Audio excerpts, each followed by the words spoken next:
Hi everyone, welcome to Last Book Alive. Today we're going to be talking about How to Build a Boat. How to Build a Boat by Elaine Feeney. And this was longlisted for the Booker Prize. It didn't make it to the shortlist. But I finished it yesterday and I wanted to talk to you guys about it. Okay, so let's just get into it. So this novel is set on the western coast of Ireland in Galway, and it's about a 13-year-old boy whose name is Jamie, who's neurodiverse, but exactly how is not discussed. It is described though, and I wanted to read that to you. Okay, yeah. So this is Jamie talking to his father, Owen. Jamie spoke to Owen at length about various scenarios in any given moment. Yet, for a chatty child, his teacher said he did not like being among other children for sustained periods of time. She also said that when he had something to say, it was important he spoke fast in that very moment. Owen argued that this is the way of all children, but nevertheless, monthly targets were drawn up: turn-taking, wait and listen time, develop and maintain peer relationships. Still, Jamie was often captured by something and blown off guard, and there were numerous events in his life that, while often beautiful and spontaneous, were intense. So, we're introduced to Jamie and, a lot of how he copes and strategizes in a world where, in a school especially where his specific situation is not necessarily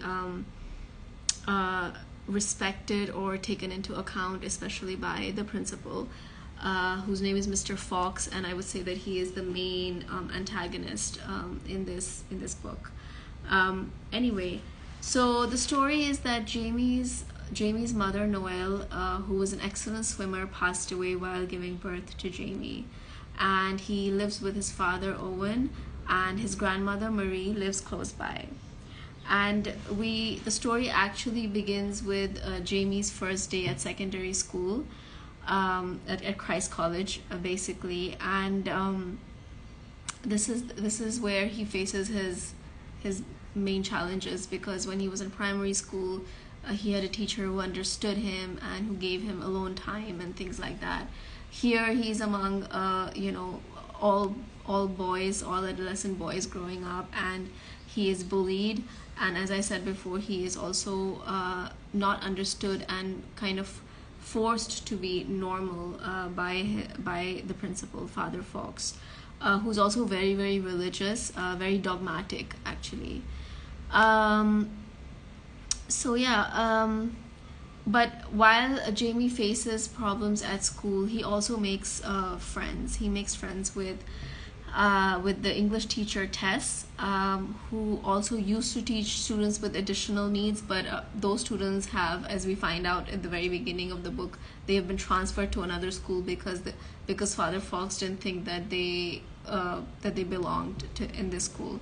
So there's Tess, who provides kind of like a supportive, almost maternal figure to Jamie, but kind of a friend slash maternal figure who provides him with emotional support and understanding and a lot of patience, even while going through her own issues. And then there's Taeeg, who's the woodwork teacher.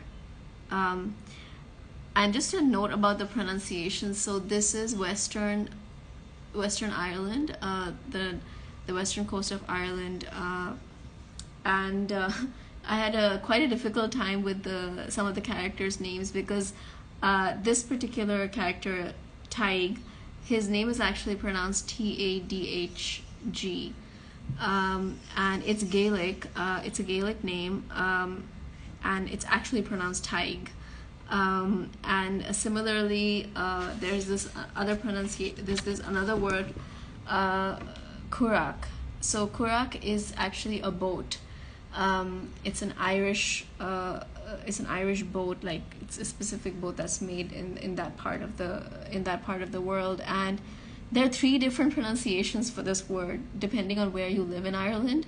So in the northwest of Ireland, it's cara, and in the Midwest, which is where the story is based, it's karach, and in the Southwest is also karach. Okay, so this is, and then even for the language Gaelic, we know, like I knew it as a language that was spoken in Ireland, but also in other parts, so even in Scotland. But the particular kind of Gaelic that's spoken in Ireland, it also has three different pronunciations based on where you live in Ireland. So in the northwest, again in Ulster, in the province of Ulster, it's Gaelic, but in the Midwest it's Gaeilge, and then in the Southwest it's Gaelin, yeah. So actually, where the region we're talking about, it would be Karach and Gaeilge. Okay. So anyway, to continue, I just thought this was a very fascinating kind of aspect to this book, because it does refer back to like there's this very focused sense of place, and there are references made to Galway. It doesn't talk so much about this particular place, but even in the words that are used and things like that, the language, how it's used by Feeney, like there's a particular way of speaking that comes forth in this book, which I really loved. There were some words also that I found, that I circled them, and I found them very unusual, and I really liked that she had used them, like claggy and tetchy. So those are fun words to read. Anyway, so Jamie then has two allies. He has Tess, and then there's Taeeg, who's the woodwork teacher. And the story is about basically how all these characters come together and they build a boat together. So why does Jamie want to build a boat? Like, what is this about? So the main trauma in this book is about a child losing his mother and blaming himself in many ways, and wanting to get back that moment when his mother was alive, or getting close to his mother in some way. And the problem of not being able to reconcile with her death, and blaming himself for it. So actually what he wants to build is a perpetual motion machine. Okay, and that is, as the name suggests, it's a machine that never stops. Okay, so I'm going to read a little bit about this perpetual motion machine.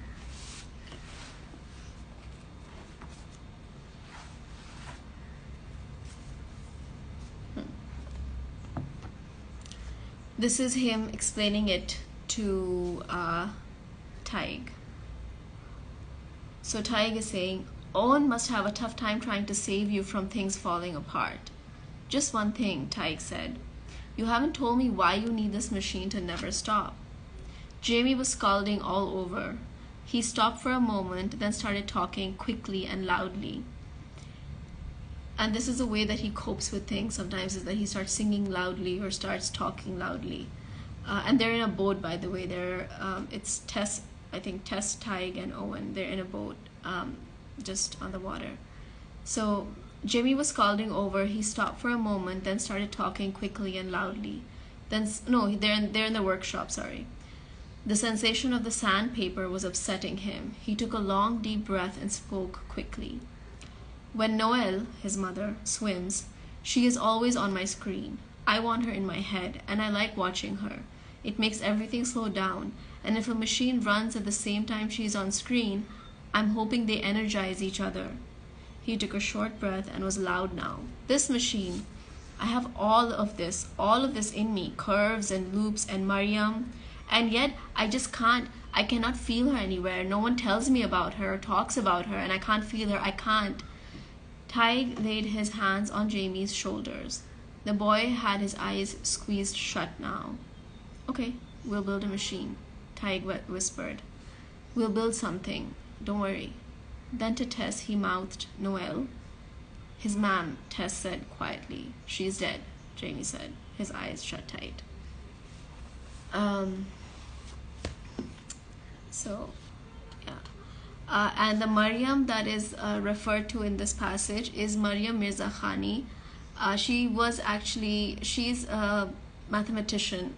Like in real life, she was an Iranian mathematician. She was the first woman and Iranian to be awarded the Fields Medal in mathematics, which is like the biggest, one of the biggest, accolades that one can receive as a mathematician. So Jamie, actually, she's Jamie's hero, and he watches her YouTube videos and takes inspiration from her to build his perpetual motion machine. And in a way, she's like an island that he goes to when people around him are not able to understand him completely. But Feeney only mentions how Jamie's fascinated and inspired by Mirza Khani. She doesn't really engage with Mirza Khani's hi Anuradha. So that's my friend Anuradha. We're reading a book together next year. Hey.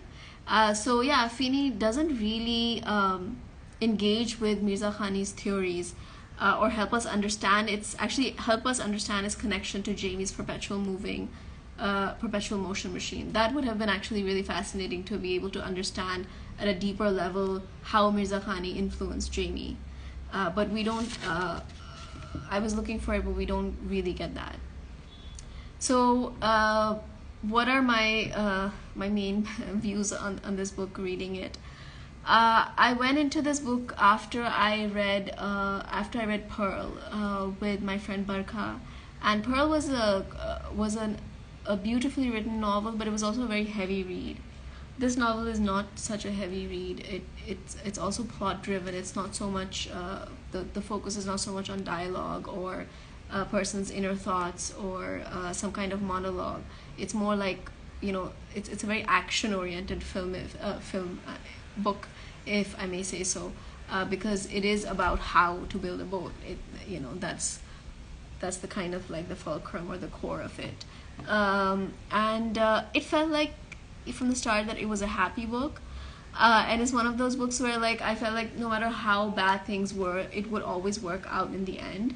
And in the beginning, it almost actually read like a children's book, and I wanted to read a couple of pages just to give you an idea. Okay. When Jamie began to speak in his 3rd year, after making hardly a sound at all until then, he spoke in full and elaborate sentences, mostly the poetry of Edgar Allan Poe. He had found Poe in the library and was drawn to a bird perched on a blood-red cover. Jamie loved the library, the hum of the lights, the red carpet, the plastic yellow furniture. It was warm and smelled of feet. He gobbled up books, and so his grandmother Marie took him every week, and afterwards for tea in the hotel on the square with biscuits wrapped in tartan plastic. Marie was drawn to books with women on the cover, and sometimes they were accompanied by men with loose ties around their shirtless necks. And Jamie could never figure out how she read so many pages in 1 week and managed to clean every house in Emery, where he lived.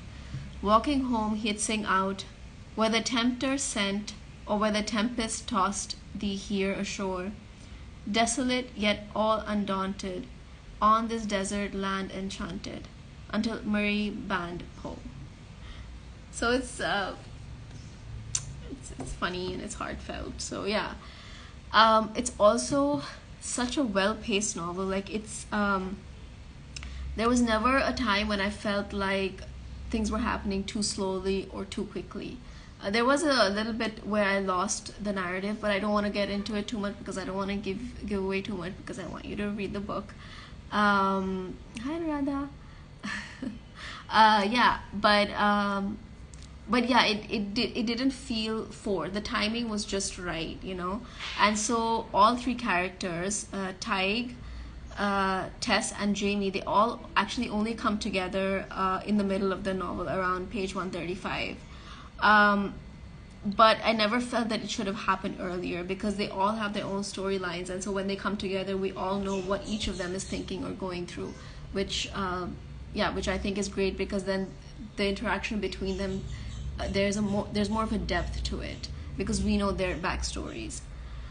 And I also like the fact that Tess and Jamie's relationship is given time to grow before they encounter the third character, Taeeg, in his workshop.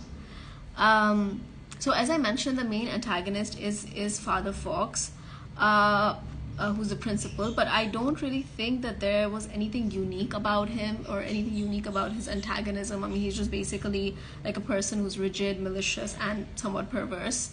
I didn't really think that there was too much time spent on developing him as a character, I feel, just because he was just a very standard kind of antagonist that one would encounter in a religious institution. So yeah, I would say the core relationship in the novel is between Jamie and Taeeg, or maybe it can be, maybe the novel can be divided into 3 parts. So the first is between Jamie and Owen's relationship, and then Jamie and Tess, and then finally Jamie and Taeeg. So, and I feel like Taeeg is one of those people who challenges Jamie, while Tess and Owen kind of, they try to help him and to provide him with emotional support. I think Taeeg does that, but he also challenges Jamie in ways where, Jamie is kind of stuck to doing things in a certain way. So and sometimes I feel like he's even a little bit cruel to him. Like, he doesn't have that kind of sensitivity that Tess displays, or that his father, obviously Owen, has. So this is there's a part where Jamie starts to dislike so many people coming and helping with the boat, because he would have just liked for him and Taeeg to be the people who worked on the boat. And so he tells Taeeg this, and Taeeg says to stop with talk about anxiety and not to let crazy ideas like that into his head. So I think he is the one who pushes for Jamie to expand in a way where Jamie doesn't necessarily want to at the beginning of the novel. And so that's where the transformation kind of happens, I think.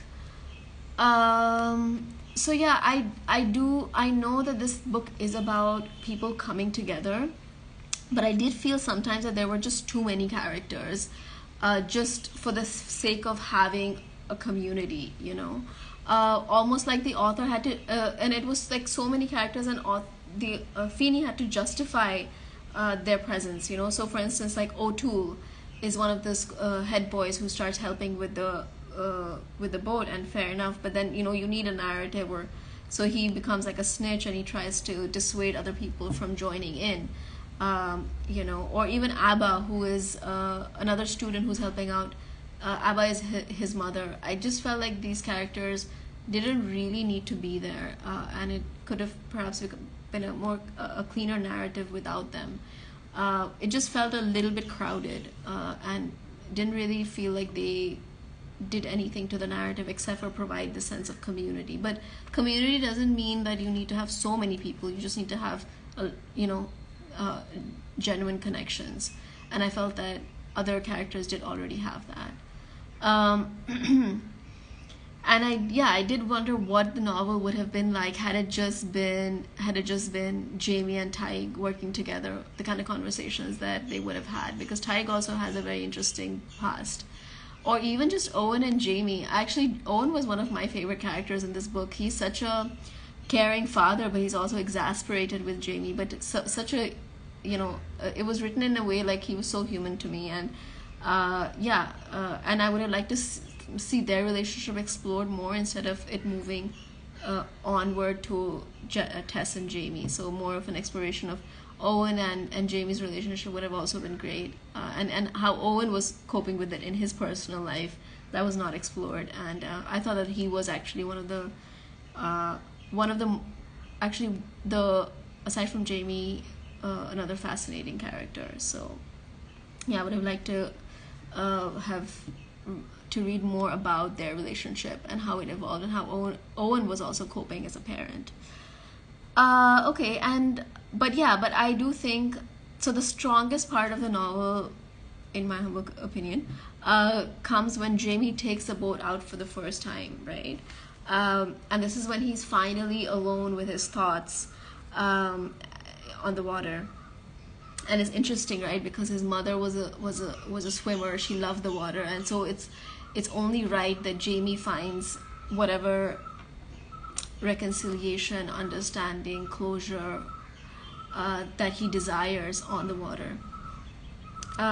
So he's alone with his thoughts and his fears and his mother, and he's taken the boat quite out. So this is the part that I wanted to read.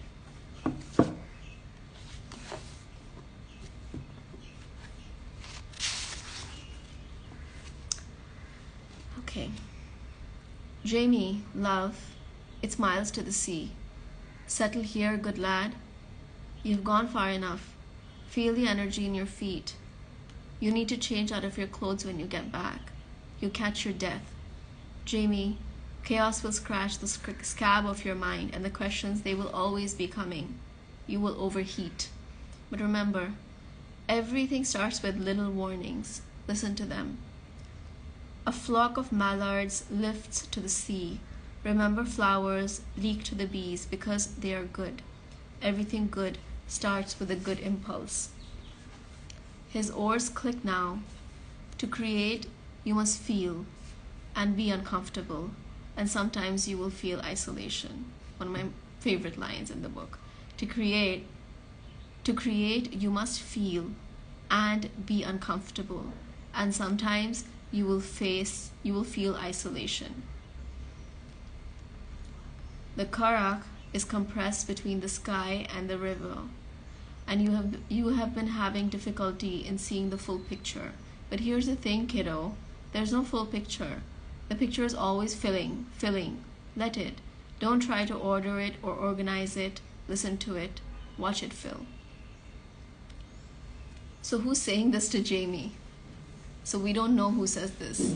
It's just said in the second person, so somebody's addressing Jamie. And I don't know who it is, but I hope that it's his mother. So yeah, this was the thing that I wanted to read to you, and I wanted to read this line again. To create, you must feel and be uncomfortable, and sometimes you will feel isolation. So that's it from me. Have a great weekend, and yeah, the book is called How to Build a Boat by Elaine Feeney. And yeah, I think you should read it. Bye.